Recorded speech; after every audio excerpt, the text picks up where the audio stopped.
গত রোববারে যে ঘটনাটি ঘটলো বাউল শিল্পী আবুল সরকারকে নিয়ে, এটা মর্মান্তিক বিষয়। বাউলরা, আমরা আসলে আবুল সরকাররা যে ধরনের প্রেজেন্টেশন দেন সে মূলত লোকগাথার সঙ্গে সমন্বয় করে পালা গান টাইপের বিষয়, যার সঙ্গে ধর্মীয় বিষয় থাকে। আবার কখনো কখনো, যেমন আমরা দেখেছি অনেক আগে এক সময় সোহরাব রোস্তম, তারপরে লাইলি মজনু, এসব পালা গান আকারে গ্রাম অঞ্চলে প্রচলিত ছিল, এবং সেই প্রচলনের সঙ্গে মানুষ সারা রাত ভরে দেখতো, শুনতো আর কি। সারা রাত ভরে দেখা এবং শোনা দুটাই করতো। তো সেই সময়ে ওই সারা রাত মানুষকে আকৃষ্ট করে রাখার জন্যে, মানুষকে ওই গল্পের মধ্যে নিবদ্ধ করে রাখার জন্যই মূলত রূপক ব্যবহার হতো। অতিমাত্রায় রূপক, অতিমাত্রা বলা যাবে না, পরিমিত পর্যায়ে রূপক ব্যবহার হতো। এবং সেটা খুব মানে শ্রুতি শুনতে ভালো লাগতো, এবং কি বলে তাদের অ্যাপ্রোচটা দেখতে ভালো লাগতো। সেই ধারারই এই পর্যায়ের হচ্ছে আবুল সরকার। আমরা বাউল বললো, আবার আসলে আবুল সরকার হচ্ছে একজন বয়াতি। মানে মূলত ওই যে পালা গান, যেটাকে বলা হয়েছে শরীয়ত মারফত বা ওস্তাদ ওস্তাদ শিষ্য, এইসব বিষয়ের উপরে যারা তর্ক বিতর্কের মধ্য দিয়ে একজন যেতেন, মানে প্রতিযোগিতা হয়, তো সেই প্রতিযোগিতার সময় রূপকের ছলে অনেক ধরনের কথাই আসে। তো সেরকমই হয়তো আবুল সরকার তেমন কিছু রূপকের শব্দই প্রক্ষেপণ করেছেন, যা মানুষকে কাউকে কাউকে হয়তো আহত করেছে। তো এটার মধ্যে সুফি ভাব দর্শনের বিষয় রয়েছে। তো সুফি দর্শনের মধ্যে আসলে মানে কি বলে, যে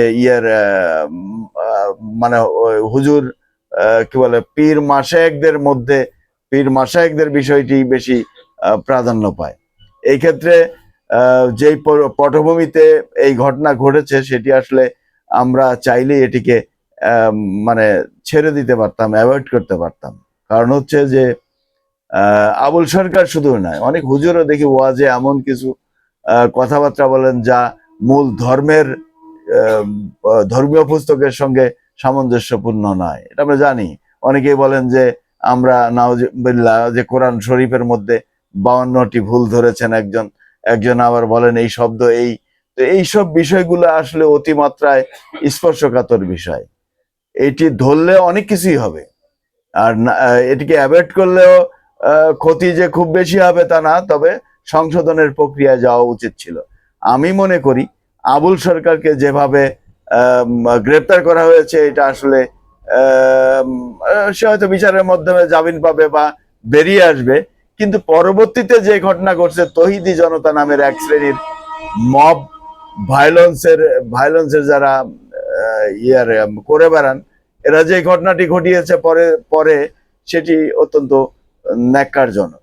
এবং এই ধরনের ঘটনা ঘটলে সৃজনশীল মানুষের অস্তিত্ব বিলোপ হবে বাংলাদেশে, এবং মানুষ কখনোই সৃজনশীল ধারার দিকে ধাবিত হবে না। মানুষ রুক্ষ হয়ে যাবে, মানুষের মধ্যে আবেগবোধ, আবেগ প্রকাশের যে আলাদা একটা শৈল্পিক ভাষা থাকে, সেটি আর থাকবে না। এই অবস্থা থেকে উত্তরণের জন্য অবশ্যই সরকারকে এক বড় ধরনের ব্যবস্থা নিতে হবে। এই ব্যবস্থাতেই নিশ্চিত করতে হবে আবুল সরকারদের যেন এইভাবে অনাকাঙ্ক্ষিত অবস্থায় গ্রেপ্তার না করা, তাদেরকে সংশোধনের সুযোগ দেওয়া, এবং মব যারা সৃষ্টি করেছে, এই মবের সঙ্গে যারা জড়িত, অবশ্যই তাদেরকে গ্রেপ্তার করা। শুধু এই আবুল সরকারের মব না, এখন দেখছি আমরা কোথাও সাংস্কৃতিক কর্মকাণ্ড হলেও সেটি বাধাগ্রস্ত করা হচ্ছে, কোথাও আপনার কি বলে, যে কোনো সাংস্কৃতিক প্রোগ্রামই সেটা বাধা দেওয়া হচ্ছে। শুধু এটাই না, ক্রীড়া খেলার ক্ষেত্রে, মেয়েদের স্পোর্টসের ক্ষেত্রে, ফুটবল খেলার প্রতিও এক ধরনের বড় ধরনের বাধা তৈরি করছে এই তৌহিদি জমাতার নাম। এরা আসলে মূলত ধর্মচর্চার মধ্যে আছে কিনা আমার সন্দেহ। কারণ যেসব বিষয়ে ধর্মের উপযোগ্য, ধর্মের সঙ্গে কোনো না কোনো ভাবে স্পর্শ রয়েছে, তো সেই ঘটনাগুলা থেকে সরে যাওয়া বা সেই ঘটনাকে নিজেদের মতো করে ব্যাখ্যা করে চড়াও হওয়া কারোর উপরে, এটি অবশ্যই কাম্য নয়। এবং এই অবস্থা থেকে সরকারই পারবে একমাত্র এই ব্যবস্থা নিয়ে উত্তরণ ঘটাতে। এবং এই বাউল বলতে এই যে সাংস্কৃতিক মনা এবং এই অসাম্প্রদায়িক, এই ভিন্ন এক ধরনের যারা সৃজনশীল চিন্তা করে, তাদেরকে বাঁচিয়ে রাখার দায়িত্ব সরকারের, এবং দায়িত্ব তাকে ব্যবস্থা নিতে হবে সেই সরকারকেই।